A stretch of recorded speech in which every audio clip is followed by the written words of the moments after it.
Men once dwelt here, ages ago, but none remain now. They became an evil people, as legends tell, for they fell under the shadow of Angmar, but all were destroyed in the war that brought the North Kingdom to its end. That is now so long ago that the hills have forgotten them, though a shadow still lies on the land. Mygovan and Melanine, Yoiston here, and I hope you all are doing well, wherever you are in Middle-earth. Today we will be taking an updated look at the Angmar War, one of the highlights from the appendices of the stories from the Third Age, when the witch realm of Angmar crushed the northern kingdom of the Dunedain. It is one of my favorite wars from the Legendarium, so I'm excited to take a look at it with you all again, as I've also uncovered some new things that I might not have mentioned in my first video. Related sources for this video will be in the description and cards, my friends. Thank you all so much for watching and joining me today. Let's begin our tale. To start us off, let's take a look at the factions at play in this war. On the side of the Free Peoples, we have the three petty kingdoms of Arnor, Arthedain, Cardolin, and Rudour, at least until Rudour falls and is corrupted, with its hillmen joining the Witch King. There too were the elves of Imladris or Rivendell, and those of Mithlond or the Grey Havens, some from Lothlorien too, and even at the end of the war, the men of Gondor, and even the hobbits of the Shire who sent their bowmen up to Fornost. The Eotheid of northwestern Rovanion also ended some of the final threats of Angmar on the other side of the Misty Mountains too. So practically most of the Free Peoples, really excluding the dwarves, were involved in some capacity in this war. These factions were of course led by their kings and lords, Argaleb, Arvaleg, Arafor, Arvedui, and other kings of Arnor, or rather Arthedain, as the war continued on, the unnamed last prince of Cardolin, then Elrond, Glorfindel, and Círdan the Shipwright, and finally Prince Eärnur of Gondor. There was also Frumgar, the leader of the Eotheid, who led his people during the final death throes of Angmar, and finished those Angmarim. On the opposing side, there is the faction of Angmar led by the Witch King himself, with the background aid of anything Sauron was willing to spare, I suppose. Now, for the story itself. Around 1300 of the Third Age, during a time of relative peace in the world, I must imagine that Sauron summoned the Witch King to him from wherever the Nazgul had been hiding or dormant in since the end of the Second Age. I think Sauron orchestrated all of this from the shadows to see the downfall of Arnor and allow the Witch King a chance to prove himself and his power while Sauron was recovering his own. And so the darkness began gathering in the land of Angmar, north of the Etenmoors, west of the Misty Mountains and Gundabad, when the Witch King came there and summoned forth such evil. Orcs, trolls, evil men, and evil spirits under the command of the Witch King would all come to the evil realm, and the Witch King took up his abode in the city of Carn Dûm, and would eventually earn his name as the Witch King of Angmar. As for the Free Peoples, the line of Elendil had failed in Cardolin and Rudour in their positions of leadership, so really the only true descendant of Elendil left in Arnor were the kings of Arthedain. So, in 1349 of the Third Age, King Argaleb I of Arthedain claimed kingship over all of Arnor, trying to reunite the kingdoms into one Arnor once again. Cardolin did not dispute this, wanting to reconvene the petty kingdoms, but Rudour, which had already fallen under the control of Angmar, as its hillmen became evil and corrupt, joining with the Witch King, contested the claim, and after Argaleb fortified the Weather Hills around Weathertop, as that was the hotspot between the three petty kingdoms, he would be slain by the hillmen of Rudour, who fell under the command of the Witch King, as they had an evil lord that joined truly with him at his command. While this wasn't the exact start of the Angmar War, it is clear from early on that Angmar was influencing the civil strife amongst the three kingdoms. With that border point between the petty realms growing increasingly agitated, the men of Arthedain, Cardolin, and some elves from the Grey Havens helped fight back the hillmen of Rudour despite losing King Argaleb, keeping the corridor through the Lonelands protected, while Angmar went east and south and besieged Rivendell and kept those elves occupied. This was certainly the start of the conflict, but the war began in full when Angmar broke through the frontier of the Weather Hills in 1409 and destroyed Weathertop, killing King Arvaleg I of Arthedain, devastating Cardolin's forces and nearly taking the Palantir, which was spirited away to Fornost, a small victory in an otherwise disastrous and demonstrable battle. Evil men now dwelt in Rudour, and an evil came over the land, driving the men of Cardolin and Arthedain back to their strongholds in the North Downs and near the Barrow Downs and Old Forest. and evil seeped into the angle of Nethithel, and the Stoor hobbits fled. King Erefor, with the aid of elves from Lindon, Rivendell, and even from over the mountains in Lothlorien, were able to push Angmar back and at least keep them at bay. And even though Angmar had scored this victory, the Witch King did not have the military might to overthrow the Dunedain of Arthedain and Cardolan yet. So, in war, other natural and rather unnatural powers are all the stronger. The Great Plague would eventually start in 1635, decimating the population of men in Cardolan especially, spreading even to the hobbits. As the plague went further north, it did less and less damage to the people. At this time, the dreadful power in Angmar and Rhudaur sent spirits southwards into the mounds of the Barrow Downs and haunted the people of Cardolan in the heart of their capital. Truly, Cardolan was near defeat, and even with the friendship of the elves, Arthedain had little time and power left itself. In 1851, King Ereval of Arthedain attempted to reclaim Cardolan, but even with the aid of the elves could not do so. The great men of the north, the descendants of Númenor in Arnor, were reduced to their northern hold in Fornost and its surrounding area. Since Cardolan at least had recognized the kings of Arthedain as truly the kings of Arnor, they had princes, similar to the princes of Dol Amroth in Gondor.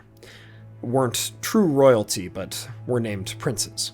And so, I imagine the last prince of Cardolan was around at this time, and with the defeat of Cardolan as a nation and his own defeat individually, that would really be it for the Petty Kingdom.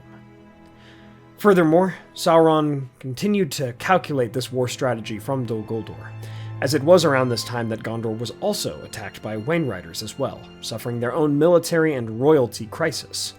Arvedui, the last king of the north, who was named the last, at least, attempted to annex Gondor into his high kingdom, based on a prophecy that was told about him, and with his marriage to the daughter of the former king Anduhir, Firiel, he believed that his claim was strong enough, but it was rejected in Gondor. However, the new king, Eärnil II, promised continued alliance and friendship with Arnor. But due to the Wainriders' threat, he could not come to Arthedain's aid in time. In 1974, during the winter, the Witch King came down upon Fornost and, in an incredible evil gambit, took the city fortress from the Dunedain, driving them and their king Arvedui over the Lune River. With the Inumina Stone and the Amansul Stone, the king Arvedui was driven into the dwarven mines of the north in Forokel, where the Lossoth, who were the men that lived there, encountered him. And they would help him, though not willingly at first.